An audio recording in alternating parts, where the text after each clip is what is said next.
सभी को विजिबल और ऑडिबल हूं? चलिए ग्रेट। सो आज का सेशन स्टार्ट करते हैं। आज हम ग्रामर का एक बहुत इंपॉर्टेंट टॉपिक करने वाले हैं और वो टॉपिक है वर्ब। तो वर्ब्स क्या होता है? जैसे होता है ना, फलों में राजा आम होता है, सब्जियों में राजा आलू होता है, ऐसे ही पार्ट्स ऑफ स्पीच का राजा कौन है? पार्ट्स ऑफ स्पीच का राजा वर्ब्स है।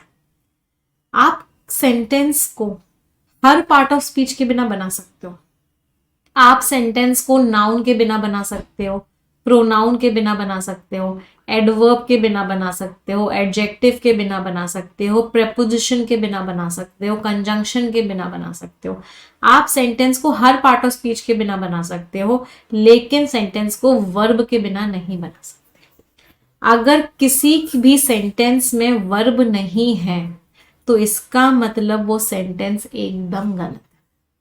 तो वर्ब क्या है? वर्ब राजा है, रानी है, या कह सकते हो क्वीन ऑफ इंग्लिश है, queen of part of speech. तो इस पार्ट ऑफ स्पीच के ऊपर बाकी सारे पार्ट्स ऑफ स्पीच डिपेंड करते हैं। तो इसको हमें बहुत बहुत अच्छे से समझने की जरूरत है। चलो अब एक एक करके समझते हैं। सबसे पहली चीज जो हम समझने जा रहे हैं, वर्ब्स होती क्या है। तो वर्ब क्या होती है? वर्ब एक ऐसा शब्द होता है, एक ऐसा पार्ट ऑफ स्पीच होता है वर्ब, जो आपको कोई क्रिया, कोई एक्शन हो रहा हो उसके बारे में बताता है। आप कोई एक्शन कर रहे हो या फिर आप कुछ सोच रहे हो, आपकी कोई फीलिंग्स है, वो फीलिंग्स आप कैसा फील कर रहे हो, बेसिकली आप किस तरीके से, कोई स्टेट बताता है कि आप क्या हो। तो वर्ब बेसिकली क्या बताता है? हाँ, आप कुछ सोच रहे हो वो बताता है, मतलब एक्शन नहीं हो रहा, कोई इमेजिनेशन में कुछ हो रहा है, इमेजिन कर रहे हो आप, मतलब बेसिकली कहीं भी क्या हो रहा है, कुछ ना कुछ action, emotion, state of mind, feeling है, तो वो क्या है? वो आपका वर्ब है। अब वर्ब हमारे बहुत सारे टाइप्स के होते हैं, एक एक करके सारे टाइप्स पे आते हैं।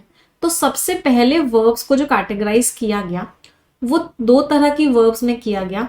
पहली वर्ब्स हैं हमारी मेन वर्ब्स, जिनके बहुत सारे नाम होते हैं, जिनको प्राइमरी वर्ब्स भी बोलते हैं।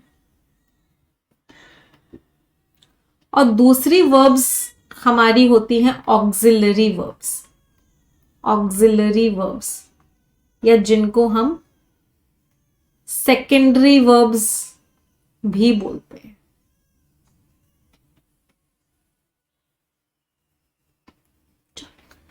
अब एक एक करके, हाँ, जिनको हम हेल्पिंग वर्ब्स भी बोलते हैं। तो सबसे पहले हम इनको समझेंगे और फिर उसके बाद हम आगे के क्लासिफिकेशन पे आएंगे। तो हाँ, आजुश्री बहुत रो रही है, चलो कोई बात नहीं, फोकस करते हैं यहाँ पे। तो सेकेंडरी वर्ब्स पे आएंगे, या जिनको हम हेल्पिंग वर्ब्स भी बोलते हैं। चलो अब ध्यान से समझते हैं।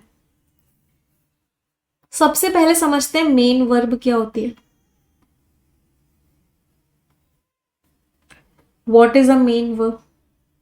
मेन वर्ब हमें एक मीनिंग देती है। मेन वर्ब हमको क्या देती है? मेन वर्ब हमको एक मीनिंग देती है। मेन वर्ब का सेंटेंस के अंदर रेलेवेंस होता है। मेन वर्ब हो सकता है आपको एक्शन बता रही हो, मेन वर्ब हो सकता है आपको स्टेट बता रही हो, मेन वर्ब हो सकता है किसी चीज को लिंक कर रही हो, मेन वर्ब हो सकता है आपको कोई फीलिंग बता रही हो, मेन वर्ब हो सकता है आपको कोई इमोशन बता रही हो। बट मेन वर्ब का अपने आप में एक मीनिंग होगा, मेन वर्ब मीनिंग देगी। फॉर एग्जाम्पल, मैंने बोला शी रन्स, वो क्या करती है? वो भागती है। तो यहां पे रन क्या है? यहां पे रन मेन वर्ब है, क्योंकि मेन वर्ब का मीनिंग यहां पे क्या है? मेन वर्ब का मीनिंग है भागना। तो रन ने क्या बताया? एक्शन बताया। मैंने एक सेंटेंस लिखा, शी इज अ टीचर, वो एक टीचर है। तो यहाँ पे इज क्या है, यहाँ पे इज आपकी मेन वर्ब है, क्योंकि ये इज का मीनिंग क्या है, ये स्टेट बता रही है कि उसकी स्टेट क्या है, वो क्या है, वो एक टीचर है, या फिर वो शी को टीचर से लिंक कर रही है। तो इज क्या है, यहाँ पे मेन वर्ब है। मैंने बोला आई हैव अ हाउस, मेरे पास एक घर है। तो ये हैव क्या है, मेन वर्ब है, क्योंकि ये क्या बता रहा है कि मेरे पास घर का हक है, मेरे पास क्या है, पोजेशन है, हक है। तो ये क्या हुआ, मेन वर्ब। मैंने बोला he did the project on time, उसने प्रोजेक्ट को पूरा किया समय पे। तो ये डिड क्या है, ये बता रही है कि प्रोजेक्ट को कंप्लीट किया उसने, पूरा किया। तो इस डिड का क्या है, मीनिंग है। तो ये क्या हो गई, मेन वर्ब हो गई। तो ये सारे के सारे क्या हैं, ये सारे के सारे अगर आप ध्यान से देखोगे तो ये क्या है, मेन वर्ब्स हैं। All four of them are main verbs. तो क्या एक बात समझ में आ रही है कि किसी भी सेंटेंस में मेन वर्ब तो आएगी ही आएगी। आप कोई भी सेंटेंस मेन वर्ब के बिना नहीं बना सकते। सेंटेंस में मेन वर्ब का आना क्या होता है, सेंटेंस में मेन वर्ब का आना कंपलसरी होता है, उसके बिना आपका सेंटेंस नहीं बन सकता। चलो अब बात करते हैं हेल्पिंग वर्ब की। हेल्पिंग वर्ब किस चीज के लिए आती है, हेल्पिंग वर्ब सिर्फ हेल्प करने के लिए आती है। अगर कोई चीज हेल्प करने के लिए है तो पहले मुझे बताओ ये कंपलसरी है या नहीं है। कहना इसे कंपलसरी नहीं है, ये हो सकता है आए, हो सकता है ना आए, बट क्या ये कंपलसरी है, नहीं है ये कंपलसरी। ये इसके बिना भी सेंटेंस बन सकता है। दूसरा डिफरेंस क्या है, दूसरा डिफरेंस है कि इसका अपने आप का कोई मीनिंग नहीं होता।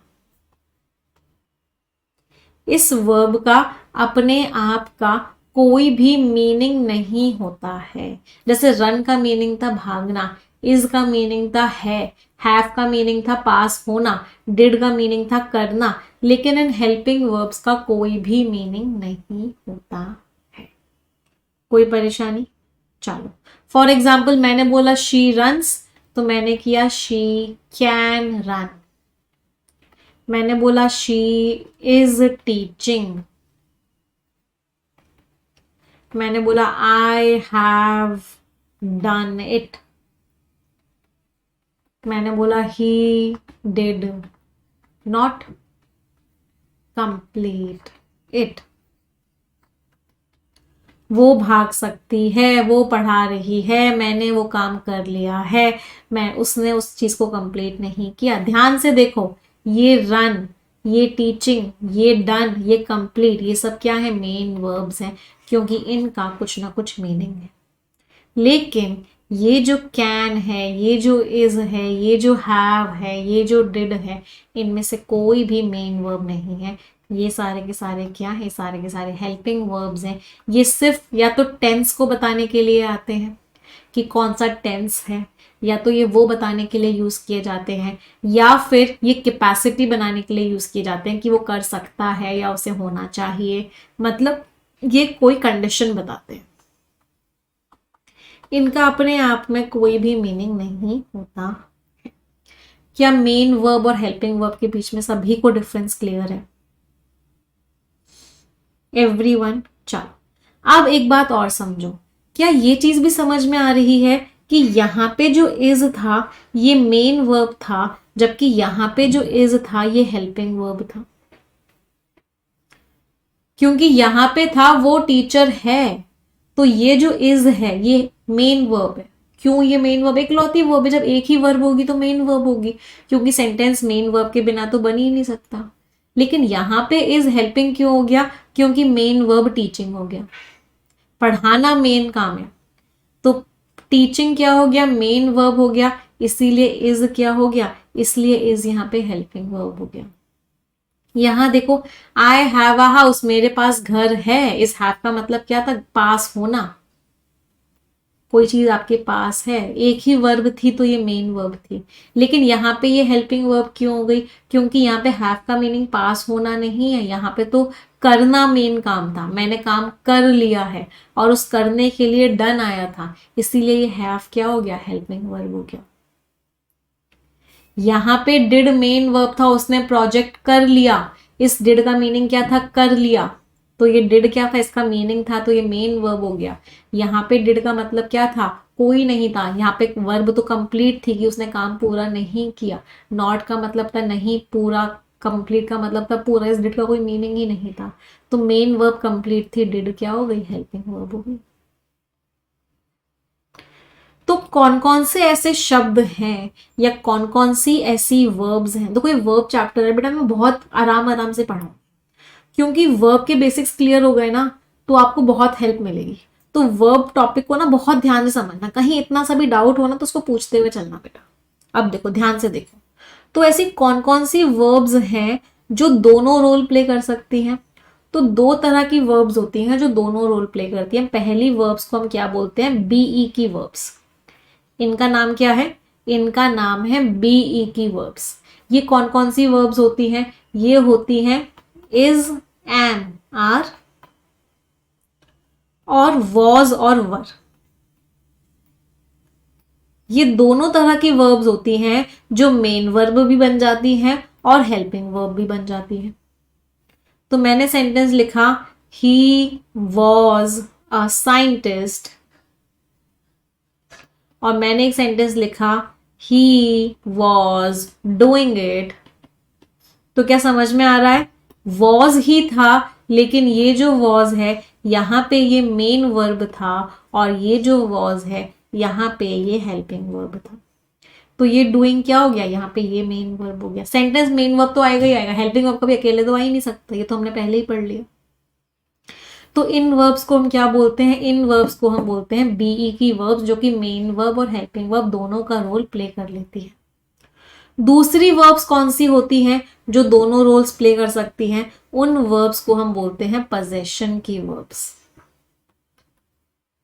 वो वर्ब्स कौन सी होती हैं? पजेशन की वर्ब्स। उसमें कौन कौन आता है? उसमें आता है हैज, हैव और हैड। ये तीनों के तीनों उसमें आते हैं। ये भी आपका मेन वर्ब का रोल भी प्ले कर सकते हैं और ये आपका हेल्पिंग वर्ब का भी रोल प्ले कर सकते हैं। ये दोनों भी दोनों के दोनों रोल्स प्ले कर सकते हैं, मेन वर्ब का भी हेल्पिंग वर्ब का भी। मैंने बोला ही हैज अ कार, उसके पास एक गाड़ी है। ही हैड अ कार, उसके पास एक गाड़ी थी। तो ये क्या हो गई? यहाँ पे पास थी, इसका मीनिंग है पास होना, तो ये यहाँ पे क्या है? मेन वर्ब है। मैंने यही सेंटेंस लिखा ही हैज डन इट, उसने इस काम को कर लिया है। तो अब ये हैज क्या हो गई? हेल्पिंग वर्ब हो गई, क्योंकि मेन वर्ब क्या थी? डन। डन का मतलब था काम करना, तो यहाँ पे हैज क्या है? यहाँ पे हैज आपकी हेल्पिंग वर्ब है। समझ आ रहा है कि कौन कौन सी वर्ब्स हैं जो मेन भी हो सकती हैं और हेल्पिंग भी हो सकती है। तीसरी तरह की कौन सी वर्ब्स हैं जो मेन भी हो सकती हैं या हेल्पिंग भी हो सकती हैं? उनको हम बोलते हैं वर्ब्स ऑफ एक्शन। क्या बोलते हैं? Verbs of action. तो मैंने आपको तीन तरह की वर्ब्स बताई जो मेन वर्ब का भी रोल प्ले कर सकती हैं, हेल्पिंग वर्ब का भी रोल प्ले कर सकती हैं। पहली वर्ब्स कौन सी थी? इज, एम, आर, वॉज, वर। दूसरा सेट क्या था? हैज, हैव और हैड। और तीसरा और आखिरी सेट कौन सा है? डू, डज और डिड। तो मैंने लिखा ही डू नॉट डांस, यही के साथ तो डस लगेगा तो मैंने इसको दे कर दिया। They do not dance. मैंने लिखा दे डिड द वर्क। क्या समझ में आ रहा है? डांस यहाँ पे मेन वर्ब थी, तो इसका मतलब यहाँ पे हेल्पिंग वर्ब कौन सा था? यहाँ पे हेल्पिंग वर्ब था ये डू। यहाँ पे एक ही वर्ब थी, तो ये क्या हो गई? मेन वर्ब हो गई। तो जब इकलौती आएंगी ये, तो ये मेन। डिड द वर्क, इन्होंने काम कर लिया, तो इस डिड का मीनिंग है कर लेना। और ये डू का कोई मीनिंग ही नहीं, क्योंकि यहाँ पे डांस का मीनिंग था डांस करना, वो डांस नहीं करते हैं। क्या ये कॉन्सेप्ट सभी को क्लियर है? एवरीवन? चलो अब थोड़ी सी और गहराइयों में जाते हैं। आप सभी लोगों ने टेंसेस वाला चैप्टर पढ़ लिया है। टेंसेस वाला चैप्टर पढ़ लिया है तो ये बात बहुत अच्छे से समझ में आ रही होगी कि ये सारी प्रेजेंट फॉर्म्स हैं और ये सारी पास्ट फॉर्म्स हैं। ये दोनों प्रेजेंट फॉर्म्स हैं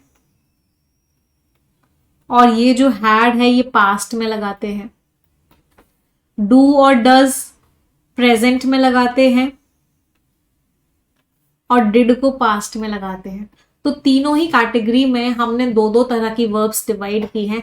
कुछ वर्ब्स हैं प्रेजेंट की वर्ब्स, कुछ वर्ब्स हैं पास्ट की वर्ब्स। क्या ये बात सभी को क्लियर है?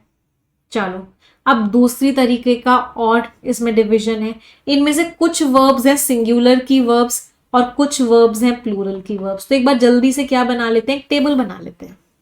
तो एक जल्दी से टेबल बना लेते हैं, थोड़ा सा और इजी हो जाएगा। तो सबसे पहले तो इसका टॉपिक क्या है, वर्ब्स। वर्क बेटा वर्ब नहीं है, वर्क वहां पे नाउन है, आर्टिकल लगा हुआ है द हमेशा नाउन के बारे में बताता है, तो वर्क क्या है, नाउन है। चलो verbs that can play both the roles, वो वर्ब्स जो दोनों के दोनों रोल्स प्ले कर सकती हैं। कौन कौन से दोनों रोल्स हैं, हेल्पिंग वर्ब भी हो सकती है, मेन वर्ब्स भी हो सकती हैं। मैंने 4 कैटेगरीज में वर्ब्स को बनाया।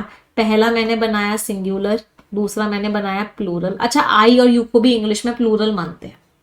जैसे हिंदी में आई को हम कहते हैं, यू को तुम या आप कह के भी बात करते हैं, तो आई और यू को प्लूरल ही मानते हैं, है ना। फिर एक हो गई प्रेजेंट की वर्ब्स और एक हो गई पास्ट की वर्ब्स। चलो इसको जल्दी से फिल करते हैं। तो सिंगुलर की वर्ब्स कौन कौन सी हुई, इज, उसके बाद वॉज, उसके बाद हैज और उसके बाद डज। प्लूरल की वर्ब्स आई के साथ अलग से एम लग जाता है, एक यू के साथ आर लग जाता है, फिर वर, अच्छा आई के साथ ना वॉज लगाते हैं, वर दो यू के साथ वर लगाते हैं, फिर उसके बाद दोनों के साथ ही हैव लगाते हैं और दोनों के साथ ही डू लगाते हैं। प्रेजेंट की वर्ब्स कौन कौन सी हुई, is, am, are, has, have और कह सकते हैं डू और डज। पास्ट की वर्ब्स कौन कौन सी हुई, वॉज, वर, हैड और डिड। कोई परेशानी किसी को इस पूरे के पूरे सीक्वेंस में? अच्छा आई के साथ वर, अच्छा एक चीज और, वर को आप सिंगुलर के साथ भी लगा लेते हो, लेकिन ये एक क्या होती है, ये एक एडिशनल एक एक्सेप्शन होता है कि वर को सिंगुलर के साथ किस केस में लगाते हैं, जब कोई इमेजिनेशन होती है, जब कोई ऐसी चीज होती है जो एक्चुअल में ना हो, नॉट अ रियलिटी। जब रियलिटी ना हो तो हम क्या करते हैं, उस केस में वर को हम सिंगुलर के साथ भी लगा लेते हैं। कोई परेशानी? चलो अब कुछ बच्चे कह रहे हैं मैम विल और शैल का क्या, तो बेटा मॉडर्न इंग्लिश कहती है कि फ्यूचर जैसा कोई टेंस नहीं होता। आपने देखा होगा जितने भी जो रूल्स बने हैं वो सारे के सारे प्रेजेंट और पास्ट टेंस के बने हैं। फ्यूचर के एज सच रूल्स है ही नहीं मॉडर्न इंग्लिश में। क्यों? क्योंकि मॉडर्न इंग्लिश कहती है जिसको देखा नहीं वो टेंस कैसा, जिसको देखा नहीं वो टेंस कैसा, इसका मतलब फ्यूचर जैसा कोई टेंस ही नहीं होता। विल और शैल को हम मॉडल वर्ब्स की तरह कंसिडर करते हैं। और मॉडल वर्ब्स अभी हम आगे पढ़ेंगे कि मॉडल वर्ब्स के आगे वर्ब की फर्स्ट फॉर्म लगती है। तो जैसे मॉडल वर्ब्स के आगे वर्ब की फर्स्ट फॉर्म लगती है, ऐसे ही विल और शैल के आगे भी क्या लग जाता है, वर्ब की फर्स्ट फॉर्म लग जाती है। कोई परेशानी किसी को इस कॉन्सेप्ट में? चलो अब थोड़े से टेंस के कॉन्सेप्ट्स रिवाइज करते हैं। हो सकता है थोड़ा सा डाउट हो, इसलिए बहुत ध्यान से समझना। मैंने सेंटेंस लिखा आई, ये बात मैंने टेंसेस में भी आपको पढ़ाई थी, जिन लोगों ने नहीं पढ़ा एक बार पढ़ लेना। आई हैव अ कार, मैंने लिखा आई हैव हैड अ कार, ध्यान से समझना। मैंने लिखा आई हैड अ कार, मैंने लिखा आई हैड हैड अ कार। इसके आगे कोई सेंटेंस होगा, अब इन चारों सेंटेंसेस को देखो, इन सब में आइडेंटिफाई करते हैं कौन सी हेल्पिंग वर्ब है, कौन सी मेन वर्ब है, कौन सा टेंस है। एक बच्चे का डाउट है मैम प्लूरल है तो वॉज क्यों आया। बेटा ये ना इंग्लिश के रूल्स है कि आई के साथ वॉज लगाओ, अगर इमेजिनेशन कर रहे हो तो वर लगा दो, अदरवाइज नॉर्मल केस में आई के साथ वॉज ही लगाते हैं। चलो, मेरे पास गाड़ी है, एक ही वर्ब है, इसका मतलब ये वर्ब की फर्स्ट फॉर्म है। और ये टेंस कौन सा है, ये टेंस है आपका, एक ही वर्ब है, वर्ब की फर्स्ट फॉर्म है, इसका मतलब ये मेन वर्ब भी है। और ये टेंस कौन सा है, वर्ब की फर्स्ट फॉर्म किस टेंस में लगाते हैं, सिंपल प्रेजेंट टेंस में लगाते हैं। तो ये क्या है, सिंपल प्रेजेंट टेंस है। I have had a car, सब दो वर्ब्स अगर एक साथ आई हो तो जो पहले वर्ब आती है वो हेल्पिंग होती है और बाद की जो वर्ब होती है वो मेन होती है। तो ये हेल्पिंग वर्ब है और ये मेन वर्ब है। आई हैड अ कार एक ही वर्ब है तो इसका मतलब ये भी मेन वर्ब है। आई हैड अ कार, इसका मतलब ये हेल्पिंग वर्ब है और ये क्या है, ये आपकी मेन। तो जब भी दो वर्ब साथ में आएंगी, पहली वाली हेल्पिंग होगी, दूसरी वाली मेन। अब होता क्या है, वर्ब की तीन फॉर्म्स होती है। कौन कौन सी तीन फॉर्म्स होती हैं, जिसको हम बोलते हैं फर्स्ट फॉर्म, सेकेंड फॉर्म और थर्ड फॉर्म। ये टेबल को भी बहुत अच्छे से समझना। वर्ब की तीन फॉर्म्स क्या होती हैं, first form, second form, third form. तो ये जो इज, एम, आर जो होता है ना, या फिर हैज और हैव जो होता है, या फिर डू और डज जो होता है, ये सारी कौन सी फॉर्म्स होती हैं वर्ब की, ये सारी फर्स्ट फॉर्म्स होती है। सेकेंड फॉर्म में क्या आता है, सेकेंड फॉर्म में आता है वॉज और वर, और एक डिड आ जाता है और एक हैड आ जाता है। थर्ड फॉर्म में क्या आता है, थर्ड फॉर्म में सिर्फ हैड और दो शब्द और आ जाते हैं, इसमें एक बी ई आ जाता है और इसमें एक बी डबल एन बीन भी आ जाता है। तो ये क्या है, ये वर्ब की तीन फॉर्म्स है, फर्स्ट फॉर्म, सेकेंड फॉर्म और थर्ड फॉर्म। अब मैंने आपको ऐसा क्यों बताया यहाँ पे, ये मैंने आपको टेंसेस नहीं बताया, बस को यहाँ पे रिपीट क्यों किया कि ये तीनों फॉर्म्स वर्ब्स की हैं। अब देखो, हैव क्या थी, वर्ब की फर्स्ट फॉर्म थी, तो टेंस क्या हुआ, सिंपल प्रेजेंट। अच्छा, वर्ब की जो फॉर्म्स होती है वो सिर्फ मेन वर्ब की होती है, कभी भी हेल्पिंग वर्ब की कोई फॉर्म नहीं होती। कभी आपने सुना कैन की कोई फॉर्म होती है या कुड की कोई फॉर्म होती है, नहीं, कभी भी हेल्पिंग वर्ब की कोई फॉर्म नहीं होती, हमेशा मेन वर्ब की फॉर्म्स होती है। चलो अब इसको देखो, तो ये हैव, ये हैड कौन सी है, वर्ब की थर्ड फॉर्म है, तो हैव के साथ वर्ब की थर्ड फॉर्म लग रही है यहां पे, इसका मतलब ये टेंस कौन सा है, इसका मतलब ये जो टेंस है ये प्रेजेंट परफेक्ट टेंस है। यहां पे एक ही वर्ब है, वर्ब की सेकेंड फॉर्म है, इसका मतलब ये टेंस कौन सा है, ये आपका सिंपल पास्ट टेंस है। यहां पे दो वर्ब्स है, हेल्पिंग वर्ब है हैड, और ये क्या है, वर्ब की थर्ड फॉर्म है, हैड प्लस वर्ब की थर्ड फॉर्म लग रही है, इसका मतलब ये टेंस कौन सा है, ये आपका पास्ट परफेक्ट टेंस है। तो मैंने इन चारों सेंटेंसेस को चार अलग अलग टेंसेस का नाम दिया। आई हैव अ कार, एक हैव हो तो simple present tense, have had हो तो प्रेजेंट परफेक्ट, अकेला हैड हो तो सिंपल पास्ट, हैड हो तो टेंस क्या हो गया, पास्ट परफेक्ट टेंस हो गया। अब मैंने आपको इन चारों टेंसेस का नाम क्यों बताया, इन चारों सेंटेंसेस का मीनिंग बताने के लिए कि इन चारों सेंटेंसेस का मीनिंग क्या है। बेटा कैन का कोड क्या होता है, कैन का कोड पास्ट फॉर्म होता है, फॉर्म नहीं होती। हेल्पिंग वर्ब की कभी भी फॉर्म नहीं होगी, हेल्पिंग वर्ब की नहीं, मेन वर्ब की फॉर्म होती है। बस इस बात को डबल स्टार मार्क करके लिख लेना कि फॉर्म्स जो होती है सिर्फ मेन वर्ब की होती है। चलो अब इन चारों का मीनिंग समझने के लिए मैंने आपको टेंस बताया कि इन चारों का टेंस कौन कौन सा था। I have a car present tense है, मतलब मेरे पास गाड़ी है, प्रेजेंट की बात कर रही हूं। आई हैव अ कार मतलब मेरे पास गाड़ी है, सिंपल प्रेजेंट टेंस का भी यूज करते हैं जब कोई प्रेजेंट में चीज होती है। तो आई हैव अ कार का मतलब क्या हो गया, मेरे पास गाड़ी है। कोई परेशानी,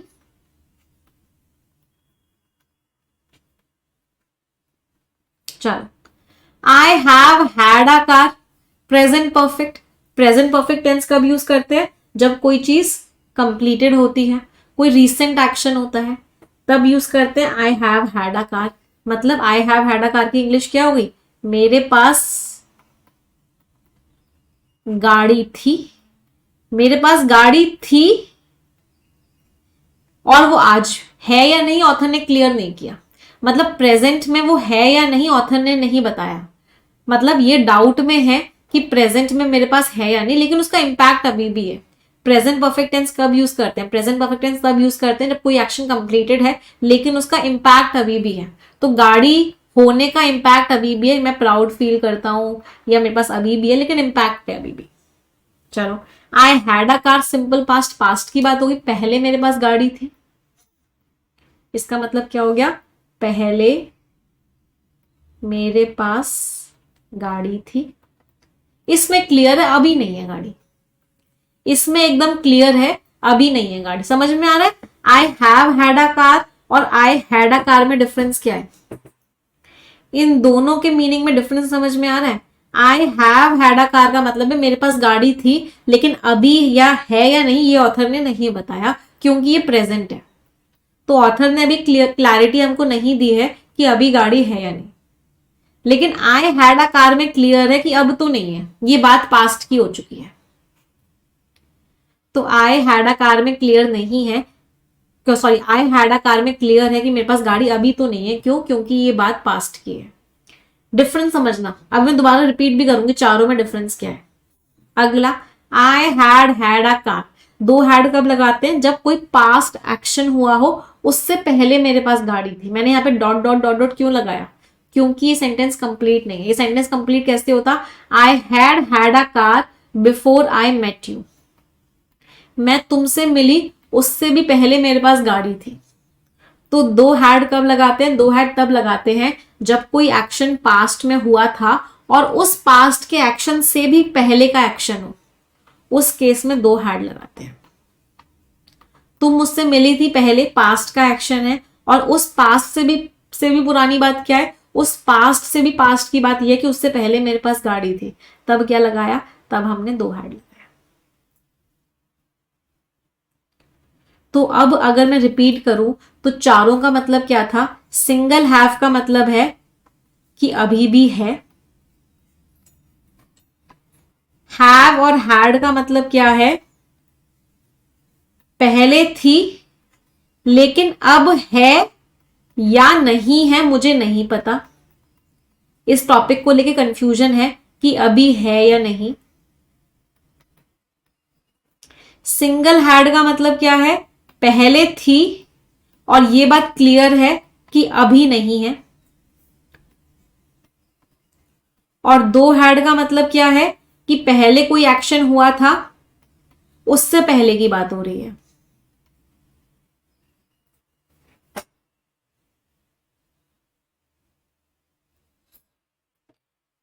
क्या चारों चीजें क्लियर हैं? एवरीवन, बहुत इंपॉर्टेंट है ये डिफरेंस समझना। It is very very important, क्योंकि ये बहुत गहराई वाली बात है और इसमें बहुत लोग कंफ्यूज होते हैं।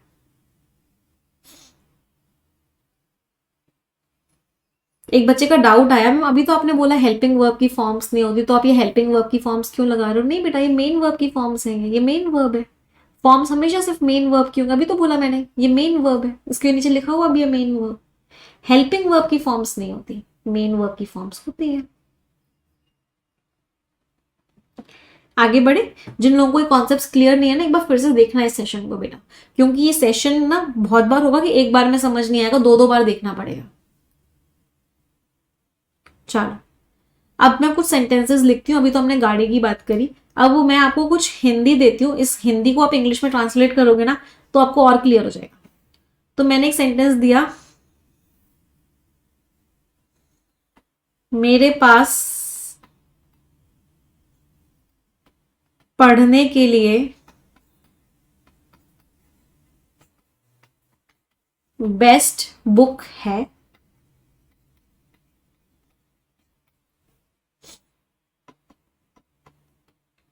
मेरे पास पढ़ने के लिए 2 साल पहले बेस्ट बुक थी।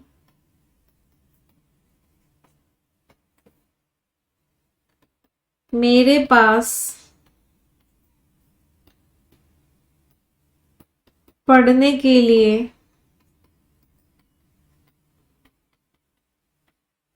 बेस्ट बुक थी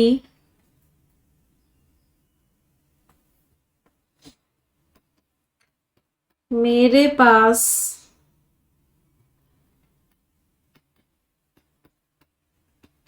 पढ़ने के लिए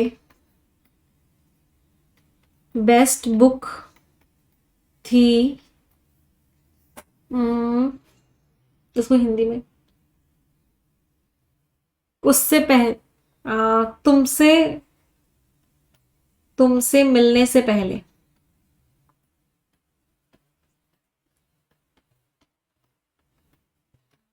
तो first sentence, second sentence, third sentence और फोर्थ सेंटेंस। चलो टेल मी। मेरे पास पढ़ने के लिए बेस्ट बुक है, अभी भी है। I have the best book to study from. या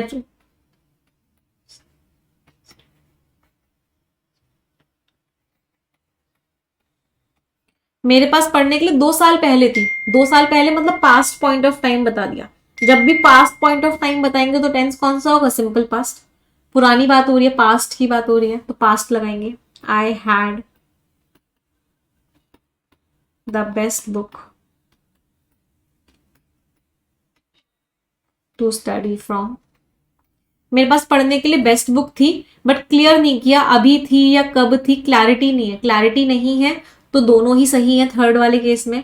आप ये भी लिख सकते हो I have had the best book to study from, या फिर अगर पता है कि पास्ट की बात हो रही है तो आई हैड भी लिख सकते हो। थर्ड वाले के केस में दोनों सही है। तुमसे मिलने से पहले थी मतलब पास्ट के एक्शन से भी पहले थी, तो I had had the best book to study from before I met you. मैं तुमसे पहले मिली, उससे पहले मेरे पास पढ़ने के लिए बेस्ट बुक थी। स्टडी क्यों लगाया? क्योंकि हम स्टडी की बात करें। अच्छा, रीड भी लगा सकते हो। यस, टू रीड भी कर सकते हो। पढ़ने की बात हो रही है, पढ़ने के दोनों मीनिंग्स होते हैं। किसी जिसको रीड करने को भी पढ़ना बोलते हैं और पढ़ाई करने को भी पढ़ना बोलते हैं, तो रीड भी लगा सकते हो। फ्रॉम क्यों लगाया? क्योंकि बुक को स्टडी नहीं करते, बुक से पढ़ते हैं। बुक को नहीं पढ़ते। अच्छा, बुक को भी पढ़ते हैं। अगर आप बुक को पढ़ते हैं तो रीड लगाते हैं, और अगर बुक से पढ़ते हैं तो स्टडी फ्रॉम द बुक लिखते हैं। तो दोनों सही है। अगर आपको रीड लगाना है तो फ्रॉम नहीं लगाओगे, लेकिन अगर आपको स्टडी लिखना है तो फ्रॉम लिखना पड़ेगा। तो यू रीड अ बुक या फिर you study from a book.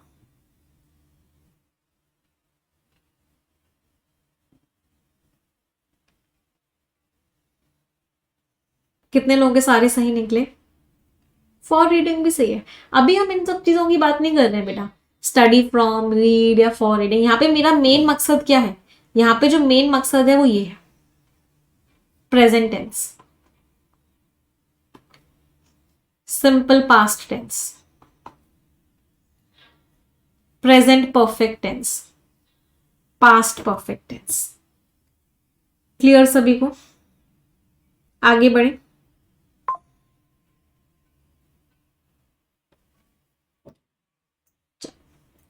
आगे बढ़ते हैं, लेट्स मूव अहेड।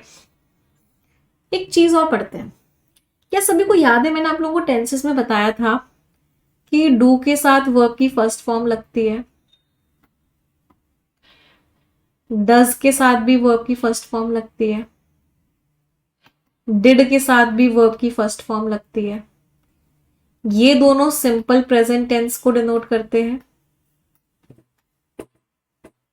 थोड़ी सी गहराई में और लेके चलूंगी आप लोगों को वर्ब की, और ये जो है सिंपल पास्ट टेंस को यूज करता है, सिंपल पास्ट टेंस में यूज होता है।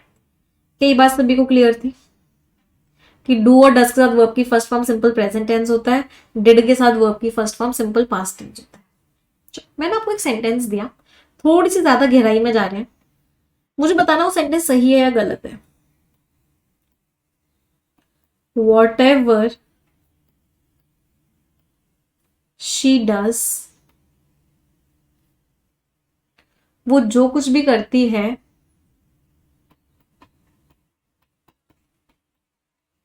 Irritates me.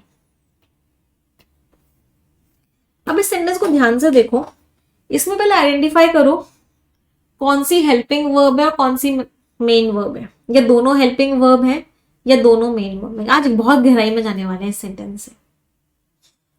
What ever she does irritates me. अगर ये समझ आ गया ना तो मैं समझूंगी कि आपको मैंने हेल्पिंग वर्ब और मेन वर्ब के बीच का डिफरेंस समझा दिया। जो बच्चे कह रहे हैं इरिटेट्स, इरिटेट आएगा, इसकी हिंदी करते हैं एक बार, ट्रांसलेशन ज्यादा समझ में आएगा। इस सेंटेंस का मतलब है वो जो कुछ भी करती है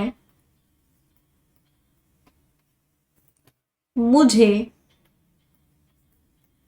परेशान करता है।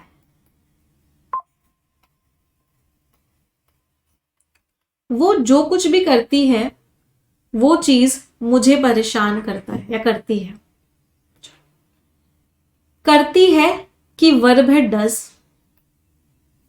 परेशान करता है या करती है कि वर्ब है इरिटेट्स। तो इस वर्ड का भी मीनिंग है, इस वर्ड का भी मीनिंग है। क्या हेल्पिंग वर्ब का कभी कोई मीनिंग होता है?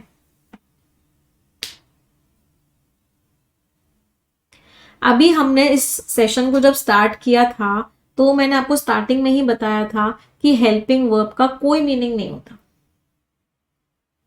बट यहां पे तो दोनों वर्ब्स का मतलब है। तो मुझे बताओ क्या ये हेल्पिंग वर्ब है? नहीं है, ये दोनों मेन वर्ब है।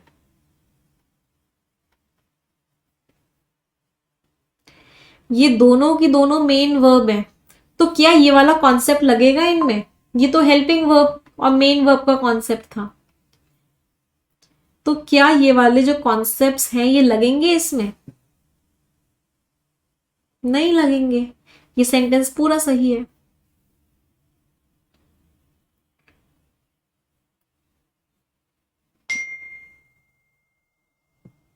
ये सेंटेंस पूरा सही है। अब इसमें आपको कंफ्यूज कैसे किया मैंने, एग्जामिनर भी बिल्कुल ऐसे ही कंफ्यूज करता है। यहां पे एक कॉमा लगा हुआ था जो मैंने हटा दिया था। वो जो कुछ भी करती है वो चीज मुझे इरिटेट करती है। तो इस डज मेन वर्ब का सब्जेक्ट था ये, वो चीज वॉट एवर ये उसका सब्जेक्ट था, ये पूरा का पूरा सब्जेक्ट था उसका। अभी नहीं समझ में आएगा, थोड़ा सा और गहराई में जाना पड़ेगा। मैंने एक और सेंटेंस लिखा, she does not complete the work. अब मुझे बताओ ये सेंटेंस सही है या गलत है? She does not completes the work, उसको हिंदी करते हैं, उसने काम पूरा नहीं किया। कंप्लीट वर्ब का मतलब था पूरा करना, नॉट का मतलब था नहीं, उसने का मतलब था शी, द वर्ब का मतलब था काम। ये शी के लिए यूज हुआ था, ये द वर्ब के लिए यूज हुआ था, ये दोनों कंप्लीट के लिए यूज हुए थे, ये नॉट के लिए था। क्या इसका कोई मतलब था यहाँ पे? नहीं था। इसका यहाँ पे कोई मतलब नहीं था, इसका मतलब ये हेल्पिंग वर्ब थी।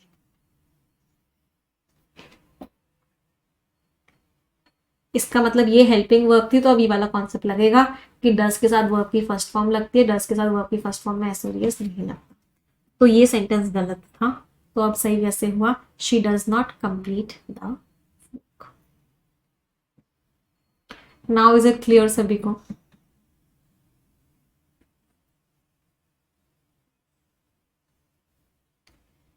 Is it clear to everyone? चलो एक और करवाऊं, थोड़ी सी गहराई में और लेके चलूं, डरना मत बस। मैंने एक सेंटेंस और लिखा, what ever we have, has an impact on us. बताओ ये सेंटेंस सही है या गलत है? वॉट, और इसमें कौन सी मेन वर्ब है, कौन सी हेल्पिंग वर्ब है? Whatever we have has an impact on us. जो कुछ भी हमारे पास है, जो कुछ भी हमारे पास है, तो हैव का मतलब तो है पास, तो इसका मतलब ये तो मेन वर्ब हुई। जो कुछ भी हमारे पास है, हैज का मतलब तो है पास, तो ये मेन वर्ब हुई। तो इस वाले पार्ट की मेन वर्ब क्या है? ये उसका हम पर प्रभाव है। दूसरा सेंटेंस ये हो गया कि जो कुछ भी हमारे पास है उसका हम पर प्रभाव है, तो ये वाला हैज जो है इस वाले सेंटेंस का मेन वर्ब हो गया, तो मतलब दोनों ही मेन वर्ब्स हैं। क्या ये बात समझ में आई सभी को कि इस सेंटेंस में क्या है? दोनों की दोनों मेन वर्ब्स हैं।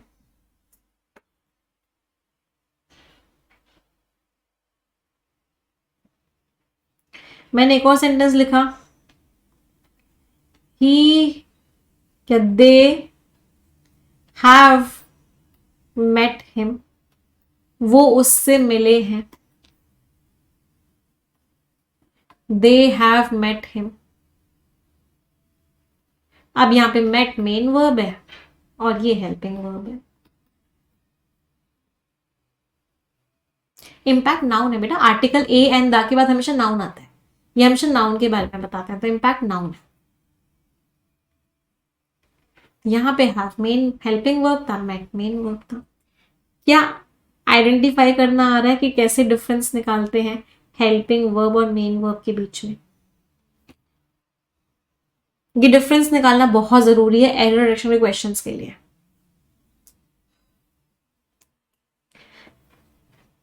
चल आगे बढ़ी। अब आते हैं अगले तरह के वर्ब्स पे, अगले क्लासिफिकेशन ऑफ वर्ब से। पहला वर्ब क्लासिफिकेशन हमने पढ़ा मेन वर्ब और हेल्पिंग वर्ब। अब दूसरा क्लासिफिकेशन है ट्रांजिटिव वर्ब और इंट्रांजिटिव।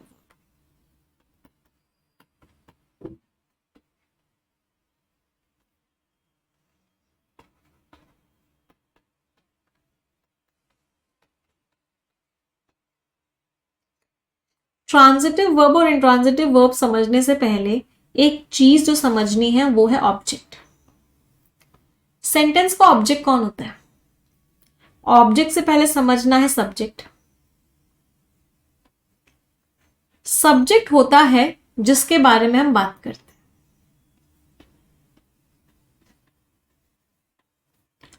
ऑब्जेक्ट होता है जिसपे वर्ब अपना काम करती है। वर्ब अपना एक्शन जिसपे करती है वो क्या होता है? वो ऑब्जेक्ट होता है। तो मैंने बोला शी मेट राम, वो राम से मिली, तो इसमें शी क्या हो गया बेटा? शी हो गया सब्जेक्ट। मेट मिलना क्या हो गई? वर्ब। किससे मिली? राम से मिली, राम क्या हो गया? ऑब्जेक्ट। कोई परेशानी? तो ऑब्जेक्ट ये वर्ब का हो गया। मैंने एक और सेंटेंस लिखा, शी वेंट टू आगरा, वो आगरा गई। इसमें बताओ, शी मैम हो गया सब्जेक्ट, गई वेंट एक्शन हुआ, तो ये क्या हो गया? वर्ब।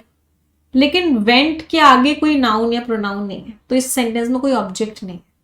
टू क्या है? प्रेपोजिशन। आगरा ऑब्जेक्ट है लेकिन मेन सेंटेंस का ऑब्जेक्ट नहीं है। आगरा जो है इस प्रेपोजिशन का ऑब्जेक्ट है, और इस तरह के ऑब्जेक्ट को क्या बोलते हैं हम? इस तरह के ऑब्जेक्ट को हम बोलते हैं prepositional object.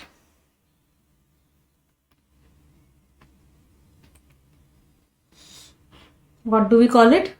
We call it prepositional object, मतलब प्रेपोजिशन का जो ऑब्जेक्ट होता है। चलो अगली बात, मैंने एक और सेंटेंस लिखा, शी इज अ टीचर।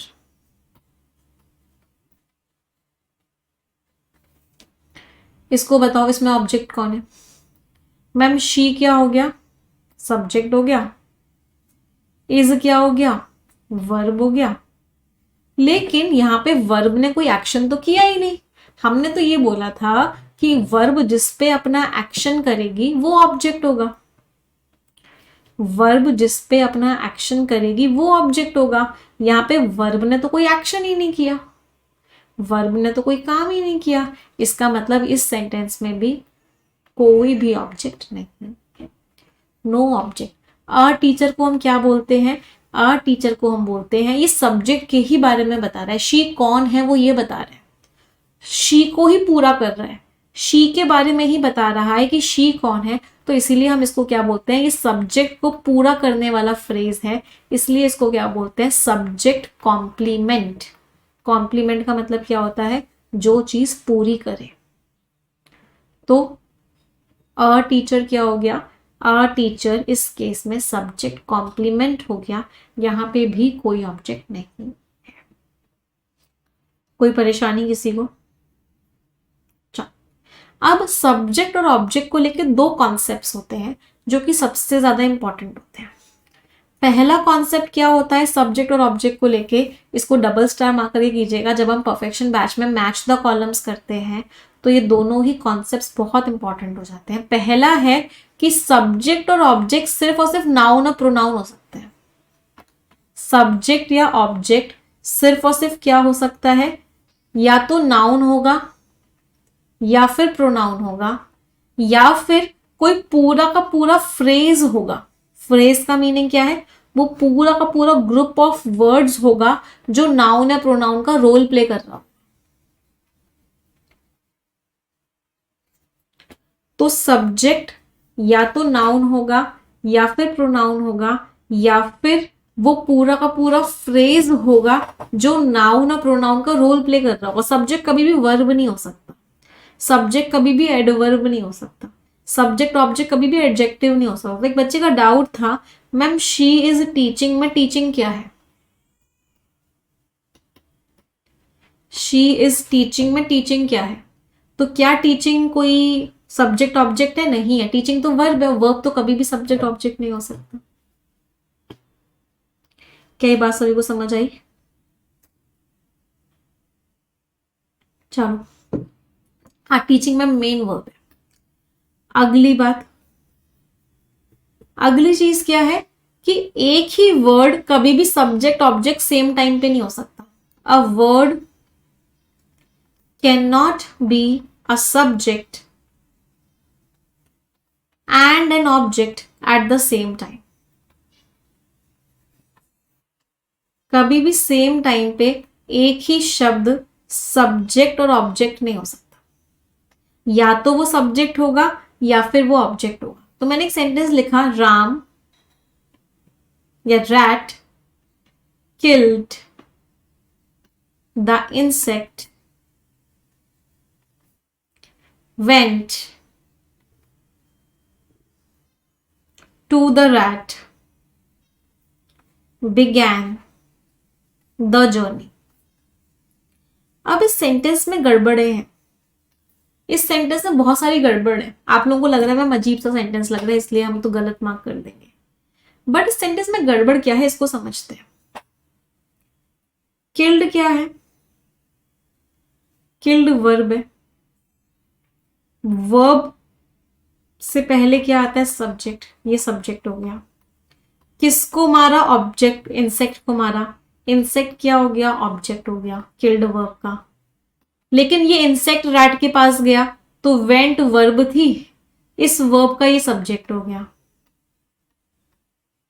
ये जो रैट था ये इस प्रेपोजिशन का ऑब्जेक्ट हो गया।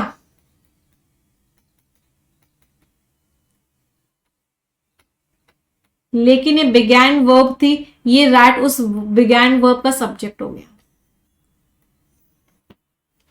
तो यहाँ पे कौन सा कॉन्सेप्ट है जो गलत प्रूव हो रहा है इस सेंटेंस को? इस सेंटेंस में जो गलत प्रूव हो रहा है वो ये हो रहा है कि एक ही शब्द साथ में ऑब्जेक्ट और सब्जेक्ट नहीं हो सकता। एक ही शब्द साथ में सब्जेक्ट या ऑब्जेक्ट नहीं हो सकता, बिल्कुल सेंटेंस गलत है। Is the concept clear?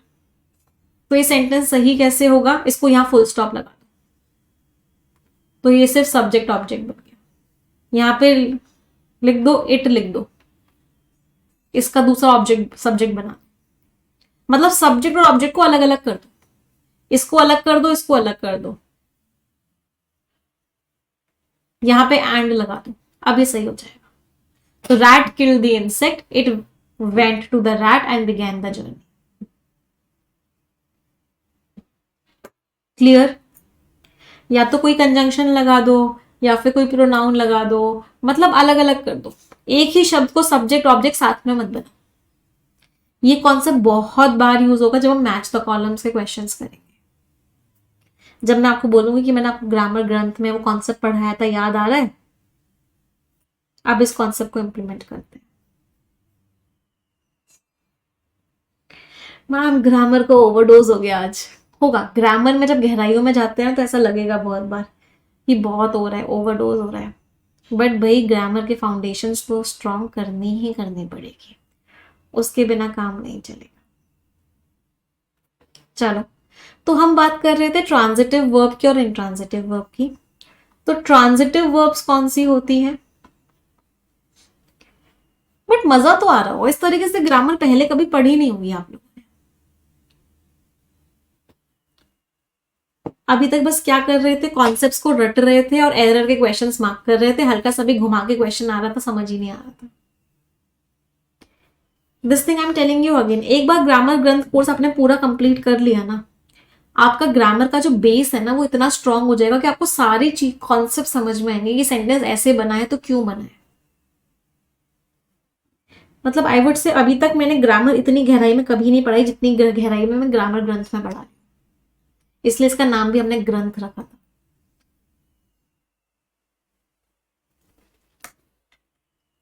चलो एक बार जल्दी से ये कंप्लीट कर लेते हैं। तो ट्रांजिटिव वर्ब्स और इंट्रांजिटिव वर्ब्स क्या होती है, हम यहां से शुरू हुए थे।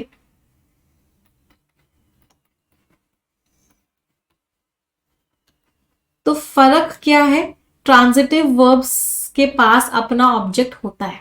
अभी हमने ऑब्जेक्ट पढ़ा ना, ऑब्जेक्ट क्या होता है? तो ट्रांजिटिव वर्ब्स वो वर्ब्स होती हैं जिनके पास अपना ऑब्जेक्ट होता है। इंट्रांजिटिव वर्ब्स वो वर्ब्स होती हैं जिनके पास अपना ऑब्जेक्ट नहीं होता है। बस ये होता है। तो मुझे बताओ, वेंट कौन सी वर्ब है? विजिटेड कौन सी वर्ब है? गो कौन सी वर्ब है? किल कौन सी वर्ब है? बताओ। मैंने सेंटेंस लिखा she went to Agra, she went Agra लिख सकती हूं क्या?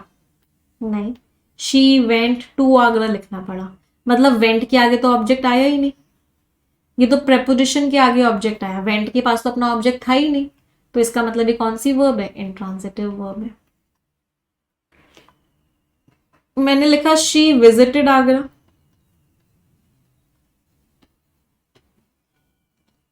विजिटेड कहां? आगरा। Visited what? क्या विजिट किया? आगरा विजिट किया, इसके पास अपना ऑब्जेक्ट आ गया, तो ये कौन सी वर्ब हो गई? ट्रांजिटिव हो गई। मैंने लिखा he goes for a walk, वो वॉक के लिए जाता है। फॉर, बताओ, इसके आगे इसका ऑब्जेक्ट आया ही नहीं, क्या हो गई? इंट्रांजिटिव हो गई। शी किल्ड हिम, किल के आगे ऑब्जेक्ट आ गया, क्या हो गई? ट्रांजिटिव हो गई। अब एक बच्चे का डाउट है, मैम शी वेंट देयर, बताओ वेंट कौन सी वर्ब है?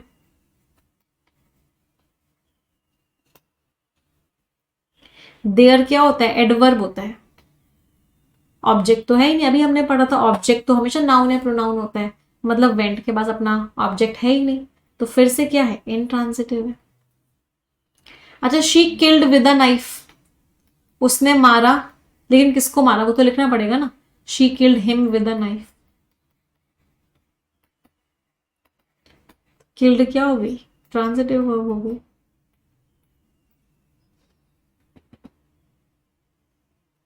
शी वेंट होम, होम क्या होता है, एडवर्ब होता है, नाउन प्रोनाउन तो होता ही नहीं है होम। होम यहाँ पे क्या है, जो शब्द वेयर का आंसर देता है ना, where, when, how many, how much, ये सारे एडवर्ब्स होते हैं। हमने पढ़ा था adverb, adverb of time, adverb of place, adverb of frequency. Home भी क्या होता है, एडवर्ब होता है। होम नाउन सिर्फ तब होता है जब आप पोजेशन की बात करते हो, मेरे पास घर है, आई हैव अ होम, तब होम नाउन है। अदरवाइज जब जगह बता रहा होता है होम की कहाँ जाना है, तो वो एडवर्ब होता है। तो ये भी इंट्रांजिटिव भी है। क्लियर सभी को। तो ट्रांजिटिव और इंट्रांजिटिव वर्ब्स में क्या डिफरेंस होता है। अब मैंने आपको क्यों बोला कि वर्ब रानी है, इसी से एक्टिव पैसिव डिसाइड होता है कि ट्रांजिटिव वर्ब्स का ही पैसिव वॉइस होता है, इंट्रांजिटिव वर्ब्स का पैसिव वॉइस नहीं होता है। एक्टिव पैसिव सिर्फ ट्रांजिटिव वर्ब्स के ही होते हैं, इंट्रांजिटिव का आप कन्वर्शन नहीं कर सकते, कोई पैसिव नहीं होता। इसी से प्रोनाउन वाला वो कॉन्सेप्ट आता है कि इंजॉय के आगे, एक्विट के आगे, प्रेजेंट के आगे, इंट्रोड्यूस के आगे, अवेल के आगे, सब के आगे रिफ्लेक्सिव प्रोनाउन लगाना पड़ता है। याद आ रहा है वो concept. We enjoyed ourselves at the party, they availed themselves of the opportunity, she introduced herself in front of the crowd. क्यों, क्योंकि ये जितनी भी वर्ब्स हैं वो सारी ट्रांजिटिव वर्ब्स हैं, मतलब उनके आगे उनका ऑब्जेक्ट लिखना ही लिखना पड़ेगा, बिना लिखे हुए काम नहीं चलेगा। तो वर्ब्स का एक बहुत इंपॉर्टेंट चैप्टर है। चलो, ओवरलोड नहीं करते हैं आपको। अब आगे का वर्ब्स अपनी अगली क्लास में पढ़ेंगे। आपके पास 6 दिन का टाइम है अगली वर्ब की क्लास से पहले पहले। इसको रिवाइज ज़रूर कर लेना, इस वीडियो को एक बार और देख लेना, ग्रामर ग्रंथ कंप्लीट करते हुए चलो स्टार्टिंग से, बहुत फ़ायदा मिलेगा इंग्लिश में। ठीक है, चलो सेशन एंड करते हैं। आई होप आप लोगों को जो परफेक्शन से उम्मीदें हैं वो पूरी हो रही हैं। सभी लोग मुझे फीडबैक ज़रूर देंगे परफेक्शन का, कैसा लग रहा है, क्लासेस में इम्प्रूवमेंट हो रहा है, नहीं हो रहा है, कितना इम्प्रूवमेंट हो रहा है, सभी लोग मुझे फीडबैक ज़रूर देंगे। सेशन एंड करते हैं। Thank you everyone.